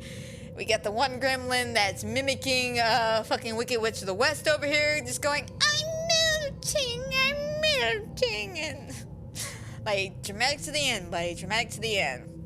And then, of course, we cut back to our smart gremlin as he's melting, and of course, he's still singing New York, New York, but he ends up falling down. Of course, you know, his glasses, we kind of pan in on this, and we all feel very accomplished, you know? We all feel very accomplished. But Mr. Clapp comes in with the fucking tactical team. And this is where I said the running joke with the doors. So they go to the first set of revolving doors. Well, they're locked. So he goes to the second set of revolving doors. Well, those are locked too. So then he goes to the third set. Well, guess what? That one's locked as well. So they end up having going around. But they end up going in there and he's charging in. And, well, you know, he fucking slips, almost shoots himself in the fucking face, it seems like. But he ends up, you know, oh, I'm fine, guys, I'm good. Mr. Positivity over here, just, I'm good, guys, no problem, nothing at all. What the hell happened in here, though? And he sees Fred, and of course he starts arguing with Fred, and he's just like, who gave you the permission? And he was just like, sir, it was news. You're right, it was news, like, I feel like Mr. Clapp has like a very shallow mind. And I don't mean like shallow and pedantic. I mean just like a puddle. We're looking at a puddle here when it comes to his brain. Great businessman. Not that bright, just saying. But he ends up, you know, promoting Fred. This Asian tourist ends up becoming a cameraman for Fred, which that's gotta be a funny conversation to have with whoever your significant other is. Just, hey, baby, I went to the building. Well, how was it, darling? I got a job. Like, seriously. Then, of course, you know, he's talking to Billy about, you know, what he did. And he's like, oh, yeah, I couldn't done without Murray or Kate or even Marla. And finally, you know, Mr. Clapp sees Marla, and they have like the little flirtatious eye on eye thing. And like everybody rolls their eyes, including Gizmo. Just, really. I will say though, there's this one part. It's the most random, stupid part in this section, but it got me. Like, it still gets me to this day. But they're, you know, of course, they're walking around, they're observing the area. And one of the gremlins, you know, because they melt it busts a little bit, just a little, you know, happens. And one of the army guys, just in a sheer panic, just shoots at it. Everyone goes dead quiet, and he goes, it moved, sir. Carry on. like just nonchalant about the whole situation, just how quiet everybody is, just nobody freaked out, just boom. It moved, sir. Well, not anymore. Not any fucking more. But, you know, Marla gets a promotion. She's now the new press secretary for Mr. Clapton. And Billy gets promoted because, in Mr. Clapp's little haste of understanding and trying to figure shit out, you know, he starts talking to himself but talking to Billy at the same time. And he comes up with this book idea, and he's like, quick, give me a pencil and paper so I can write this shit down. And Billy gives him the picture of his hometown he drew that Mr. Foster didn't like. And Mr. Clapp loves it. He fucking loves it. He wants to call it Clapp's Corner, where everything stands still to a crawl or some bullshit like that. Something about going to a crawl, where everything goes to a crawl. And, you know, everyone's super excited about this, and, you know, it's all good. It's a good, happy ending. It's really a good, happy ending for everybody. For Billy, for Murray, for fucking Kate. Like, everybody gets happy. And, of course, Gizmo gets happy, because now that he's out of that fuck shit lab, he can go home with Billy and watch cable TV. Because he asked for that at the end of the movie. He asked if they had cable TV, because he wanted MTV, VH1, and all that. And then we get one of the more funnier things at the end. after a comment was made about Gizmo, by the way, if I may say real quick, there was a comment, and I find this one a little bit funny too, because it's one of those meta jokes about the whole situation where it's product placement. But I think all y'all remember at the time, and y'all probably still see them from time to time, the little Gizmo stuck to the windows. And Mr. Cloud looks at Gizmo and he says, "You know what I see when I look at him? What? Dolls with little suction cups looking at you through windows." Like, no shit, man. I'm sure when the Gremlins movie came out, they made a shit ton of those. Hell, I mean, I'm gonna say my mom had one on her car. I could be wrong though. It was either her or my aunt. I can't remember. But anyway, I digress. But we get to the end. And Foster, like I said, he got chased up into the bathroom. He's all the way on the top floor. Everybody else is down in the lobby. He calls. And he's just like covered in fucking kissy lipstick marks from the girl gremlin. His fucking clothes are all ripped up. The man looks out of breath and about ready to pass the fuck out. And you hear a little dun dun dun dun. And fucking the girl gremlin comes out in a little wedding dress. Just and he's just like, oh god, oh my god, like he's backing up into a corner and shit. And then the little girl gremlin throws a little bouquet at him and he just grabs it. And he kind of accepts his fate at this moment. He's just like, fuck it, could be worse. And he goes and I guess to make out with her or something, but we cut to the end. And then here's a little bonus for you. Like I said, the opening of the movie kind of wraps around to the ending. So while the credits are rolling, Daffy Duck keeps popping in and out these credits, talking about how long the credits are and about how we have no homes to go to. He literally says that. He pops in about like 3-4 minutes to the credits and go, "Don't y'all have homes to go to?" And then disappears. Hey, bro, mind your business, man. This was, of course, was before pre-Marvel, so, you know, staying after credits was a completely new thing. Very rare, but new. But the point is, fucking Daffy shows up throughout this whole credit, and then at the end, you know, with the Warner Bros. Logo and Porky Pig going, "Well, good night, folks." Fucking Daffy interrupts him and tells him to get on somewhere so he could do it. And of course, you know, it does not work. Just does not fucking work on his behalf, which really sucks for Daffy, but Daffy can never catch a break. But that's basically it for Gremlins. It is a 2-hour movie, yes. It doesn't feel like a 2-hour movie, to be perfectly honest. It is a fun movie, don't get me wrong. And if you love the Gremlins from the first movie, because that's literally the whole reason why I watched this movie. It's for the Gremlins. Like, I love Gizmo, don't get me wrong. I love my little Gizmo.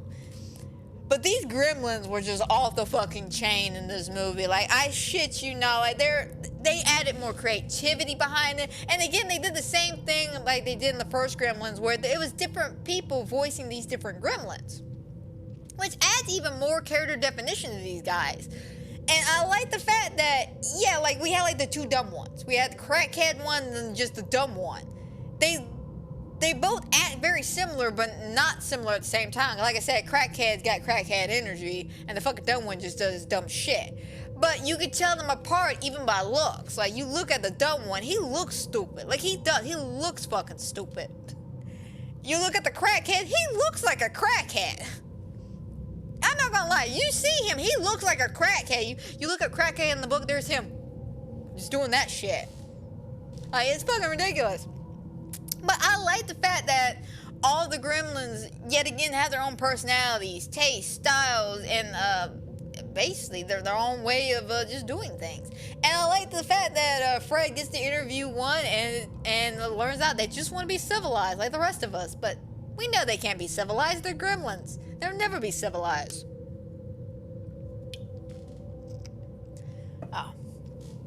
But yeah, I highly recommend this one. Even though it's a bit of a cheesy anti-sequel kind of movie, it's still a fun ride. It's still a fun ride. You love the Gremlins themselves. You love this movie. They're all over this place. Like I said, there's moments where we're literally watching story, and then we'll cut away to the Gremlins just destroying shit, and then go back to the story. Like, and then hell, like I said, the iconic scene where Hulk Hogan has to tell the Gremlins put the movie back on.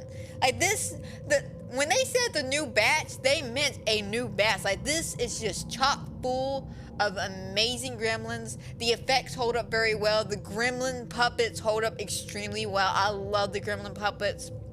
I love the practical effects. I love the acting, the writing, the cheesy dialogue. And if I may say, the running gag jokes that even from the first movie continue. Like, we had the joke, and I think I made a mention of this particular joke in my Gremlins review. But the joke was, it was Kate, Murray, and Billy right after they get saved by Rainbow Gizmo from the Spider Gremlin. And Murray makes a joke about Abraham Lincoln's birthday or something. He's just like, hey, yeah, we keep waiting, you know, to be Lincoln's birthday. And Kate's like, don't mention Lincoln's birthday. That takes me back. And she has like one of those moments like it was in the fucking original Gremlins about her Christmas story. But this was just so off the wall, and yet we never actually get to hear the ending of it. But the way it goes is she's about 6 or 7 years old. And she was going to the playground. Her mother packed her a PB&J sandwich because, you know, she's feeling PB&J. And that's where she met a guy who looked like Lincoln, except he was wearing a raincoat. And he walked up to her and said, hello, little girl. And that's all we get. That's all we fucking get when it comes to that joke.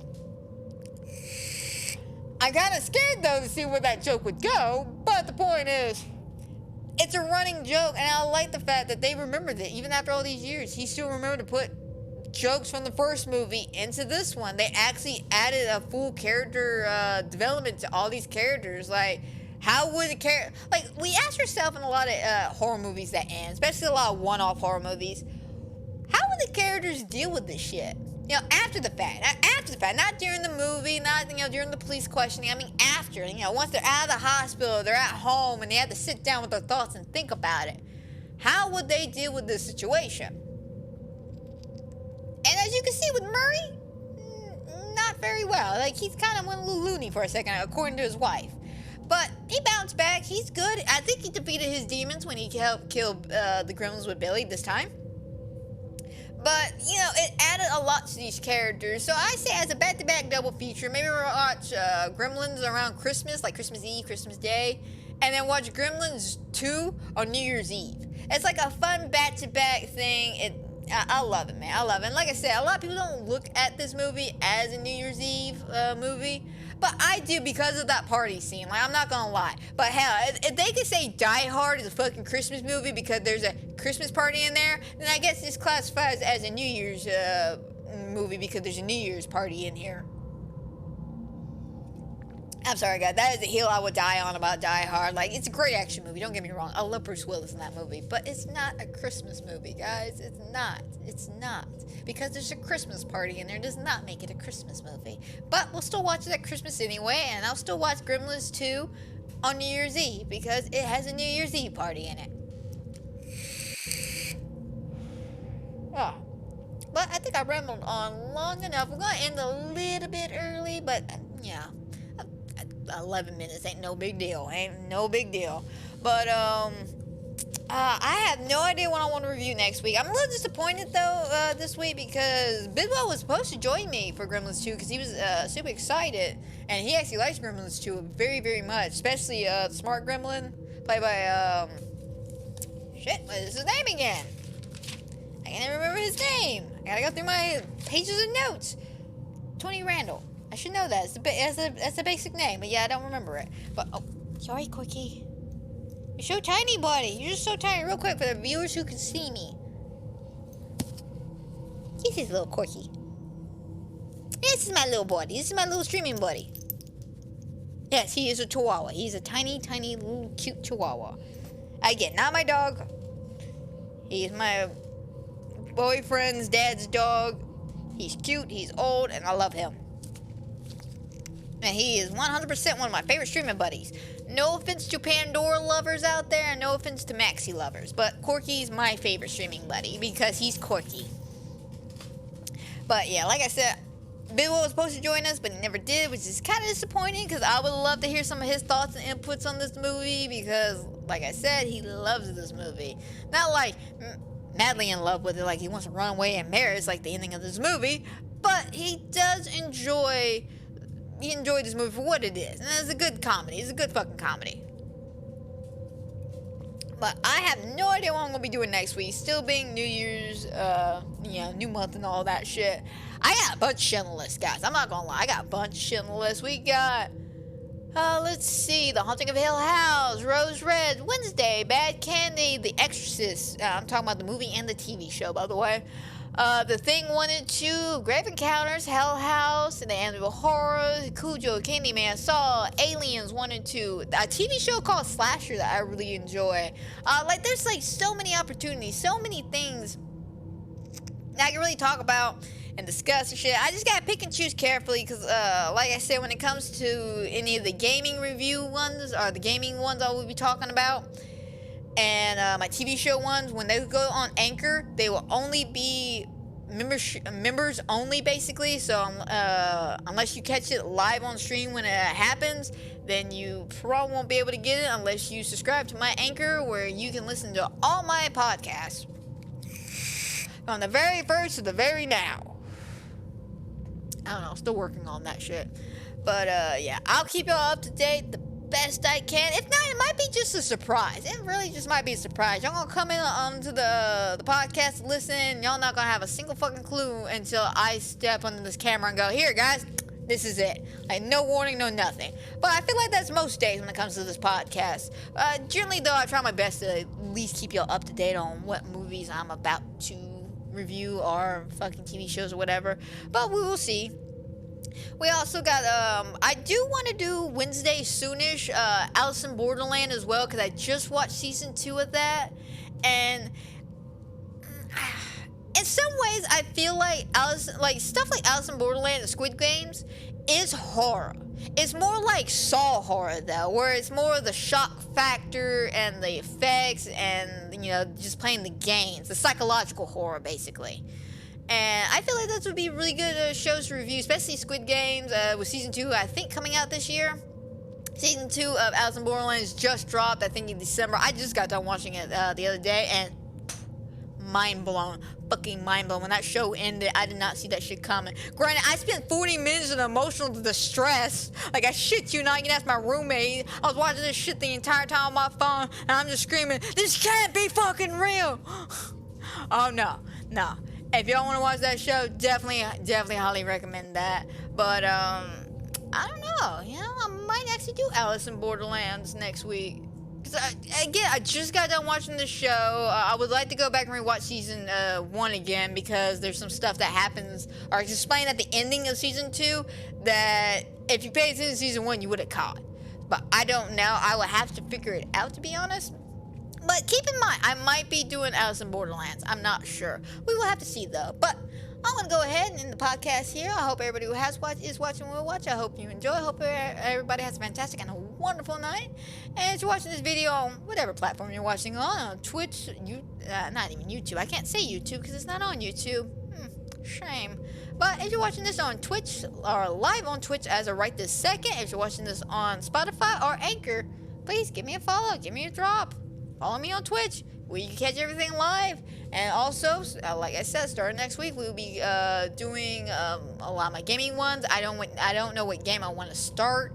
I don't know if I just want to do some filler games until, like, one of the newer games I want to play comes out. Because I'm literally waiting for 3 games.